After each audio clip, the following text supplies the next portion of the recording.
जय श्री राधे। पूज्य श्री सद्गुरुदेव भगवान के चरणों में प्रणाम। कल हमने सुना था भक्तमाल की टीका के विषय में। आइए अब कल से आगे सुनते हैं। श्री नाभा जी ने आज्ञा दी। प्रश्न कि श्री नाभा जी का तो लगभग 100 वर्ष पूर्व परम धाम गमन हो चुका, फिर उन्होंने आज्ञा कैसे दी प्रियादास जी को? इसका समाधान है कि नित्य धाम में भक्त सदा दिव्य भाव तनु से निवास करते हैं और भाव अनुसार भक्तों को दर्शन भी देते हैं। भगवान की तरह से भक्त भी नित्य और व्यापक होते हैं। न में भक्त प्रणश्यति, जैसे श्री हरिराम व्यास जी को श्री कबीरदास जी श्री यमुना जी से प्रकट होकर दर्शन दिए, वार्तालाप किए। श्री तुलसीदास जी से श्री कबीरदास जी आकाश मार्ग से आकर मिले। दक्षिण देश के एक भक्त रूप रसिक जी को श्री हरिराम व्यास देवाचार्य जी ने परम धाम से आकर मंत्र का उपदेश किया। श्री हित हरिवंश जी ने भी सेवक जी को नित्य धाम से आकर मंत्र का उपदेश किया था। जैसे गोपाल भक्त तथा विष्णुदास जी को श्री नामदेव जी तथा श्री कबीरदास जी ने दर्शन दिया था, वैसे ही श्री नाभा जी ने भी दर्शन देकर आज्ञा दी थी। पूर्व के वर्णित कथा प्रसंग आगे इनके 56 कवित्वों की व्याख्या में वर्णन किए जाएंगे।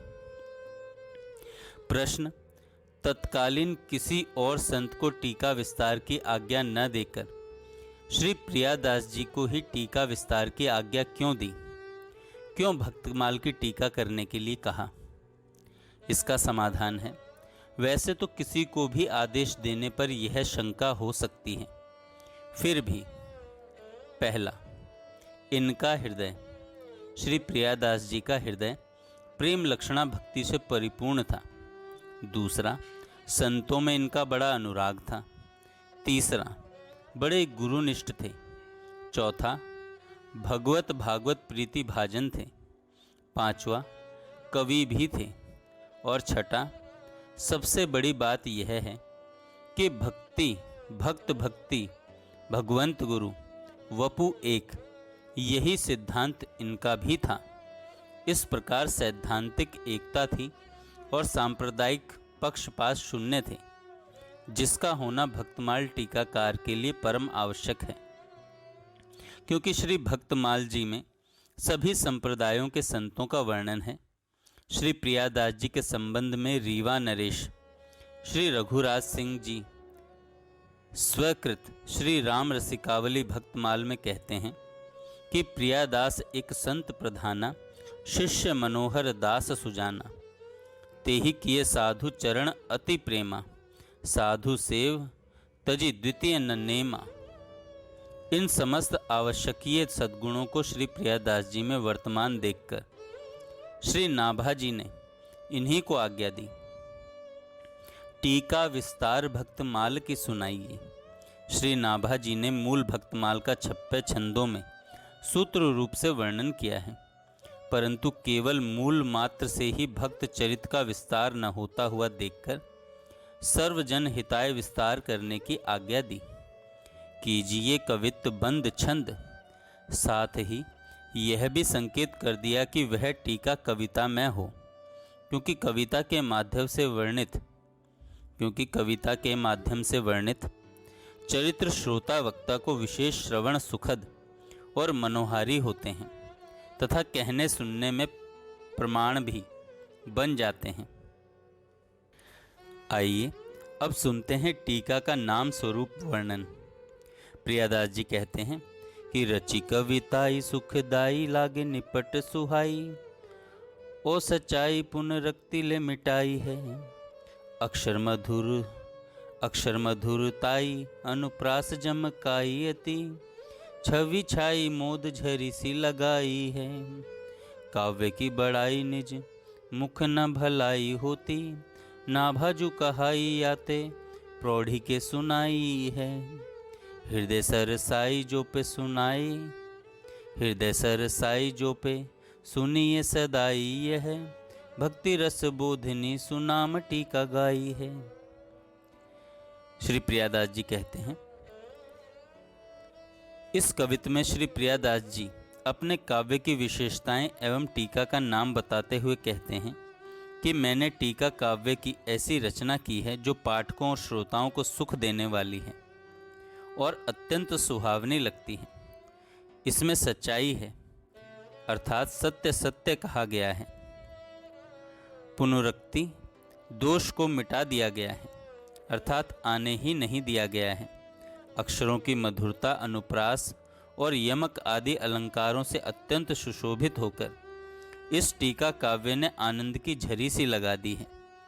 अपने काव्य की अपने मुख से प्रशंसा करना अच्छा नहीं होता, परंतु इसे तो श्री नाभा जी ने कहवाया है, इसी से इसकी प्रशंसा निशंक होकर दृढ़ता पूर्वक सुनाई है। यदि नीरस हृदय व्यक्ति भी सदा श्रवण करे तो उसके हृदय में सरसता होगी और सरस हृदय वाले के लिए बारंबार सुनने पर भी यह टीका उत्तरोत्तर सरस प्रतीत होगी। ऐसी यह भक्ति रसबोधनी सुंदर नाम वाली टीका गाई गई है, जो भक्ति के सभी रसों का बोध कराने वाली है। आइए अब सुनते हैं श्री भक्ति देवी का श्रृंगार। प्रियादास जी कहते हैं, श्रद्धाई फुलेल सो उपटनो श्रवण कथा, मैल अभिमान अंग अंगनि छुड़ाइए, मनन सुनीर अन वाई अंगुछाई दया, नवनि वसन पन सौधों ले लगाइए, आभरण नाम हरि साधु सेवा कर्ण फूल, मानसी सुनत संग अंजन बनाइए, भक्ति महारानी को श्रृंगार चारु बीरी चाह, रहे जो निहारी लह लाल प्यारी गाइए। चूंकि श्रृंगारित रूप विशेष आकर्षक होता है, अतः इष्ट देव को प्रसन्न करने के लिए टीकाकार ने इस कवित्व में श्री भक्ति देवी के श्रृंगार का वर्णन एक रूपक के द्वारा किया है। भक्ति देवी के श्री विग्रह के निर्मलता के लिए श्रद्धा रूपी फुलेल से शुष्कता दूर कर कथा श्रवण रूपी उपटन लगाइए और अहंकार रूपी मैल को प्रत्येक अंग से छुड़ाइए। फिर मनन के सुंदर जल से स्नान कराकर दया के अंगोछे से पोंछिए। उसके बाद नम्रता के वस्त्र पहनकर भक्ति में प्रतिज्ञा रूपी सुगंधित द्रव्य लगाइए। फिर नाम संकीर्तन रूप अनेक आभूषण, हरि और साधु सेवा के कर्णफूल तथा मानसी सेवा की सुंदर नथ पहनाइए। फिर सत्संग रूपी अंजन लगाइए, जो भक्ति महारानी का इस प्रकार श्रृंगार करके फिर उन्हें अभिलाषा रूपी पान अर्पण करके उनके सुंदर स्वरूप का दर्शन करता रहे, वह श्री प्रिया प्रियतम को प्राप्त करता है। ऐसे संतों एवं शास्त्रों ने गाया है। आगे प्रियादास जी कहते हैं कि मनन सुनीर, श्रद्धा पूर्वक श्रवण किए गए का बारंबार चिंतन करना, भावों को हृदयंगम करना ही मनन कहा जाता है। इसे सुनीर कहने का भाव यह है कि जैसे सुनीर अर्थात स्वच्छ शुचि सुशीतल जल से स्नान करने से तथा उसके पान करने से मन प्रसन्न हो जाता है, श्रम दूर हो जाता है, वैसे ही भगवान के नाम रूप गुण लीला आदि को सुनकर मनन करने से अत्यंत आह्लाद होता है, भव श्रम दूर होता है, परम विश्राम मिलता है। जैसे उपटन के बाद स्नान परम आवश्यक है, वैसे ही श्रद्धा पूर्वक कथा श्रवण करने के बाद मनन परम आवश्यक है। बिना मनन किए भक्ति का वास्तविक स्वरूप नहीं निखरता और बिना विशुद्ध प्रेम लक्षणा भक्ति के हरि के समीप पहुंचना असंभव है। अतः मनन सुनीर कहा। सुनीर अर्थात स्वच्छ शुचि स्वच्छ सुशीतल जल, यह नहीं कि जैसा तैसा जल। मनन पर दृष्टांत धुंधकारी का, इसने श्रीमद् भागवत श्रवण कर मनन किया, अतः मुक्त हो गया। अतः मुक्त हो गया। दृष्टांत 2 कठपुतलियों का। एक राजा के दरबार में एक कठपुतली विक्रेता पहुंचा। पास में 2 कठपुतलियां थीं। एक का दाम 5 रुपये और एक का दाम 500 रुपये था। एक सी पुतलियों का भिन्न भिन्न असमानांतर दाम सुनकर जब राजा ने इसका हेतु पूछा तो उसने रहस्य बताया। एक के कान में सूत्र डाला तो दूसरे कान से बाहर निकल गया, यह है 5 रुपये की। दूसरी के कान में सूत्र डाला तो वह भीतर की ओर चला गया, यह है 500 रुपये की। तात्पर्य, एक व्यक्ति सुनकर भूल जाता है कथा को सुनकर, दूसरा मनन पूर्वक धारण करता है सत्संग को। राजा ने इन्हें आदर्श प्रेरक मानकर खरीद लिया। आदर्श प्रेरक मानकर खरीद लिया। आगे प्रियादास जी महाराज कहते हैं कि पन सौधों मन मधुकर पन करी तुलसी रघुपति पद कमल वसे हों, कि कानन दूसरो नाम सुने नहीं एक ही रंग रंग्यो यह डोरो, धोके हूँ दूसरो नाम कढ़े रसना मुख बांधी हलाहल घोरो, ठाकुर चित्त की वृत्ति यह हम कैसे हूँ टेक तजें जनी भोरो, बावरी ये अखिरां जरी जाएं, बावरी ये अखियाँ जरी जाएं, जो सांवरो छाड़ निहारती गोरो। इस प्रकार से भगवान नाम जप, दर्शन, स्मरण, तुलसी चरणामृत सेवन आदि के प्रण, संकट काल में भी प्रण की रक्षा दुख सहकर तथा सब कुछ त्याग कर भी करनी चाहिए।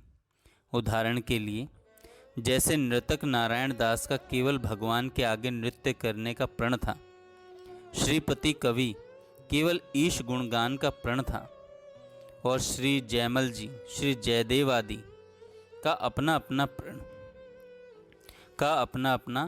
प्रण था, तथा इष्ट में अनन्य निष्ठा परम आवश्यक है, क्योंकि इसके बिना प्रण की पूर्णता असंभव है। जैसे सुगंध चारों ओर फैलकर दूसरों को सुखद होए, वैसे ही प्रण की प्रसिद्धि सुनकर दूसरे भक्त सुख मानते हैं। सुगंध से चित्त की प्रसन्नता, वैसे ही प्रण से आत्मा को आह्लाद होता है। एक बात स्मरण रखने की है कि पपीहे की तरह दृढ़ प्रण वाला होना चाहिए। मन क्रम वचन भजन दृढ़ नेमा, शिथिलपन का कोई मूल्य नहीं है। यथा एक दृष्टांत आता है।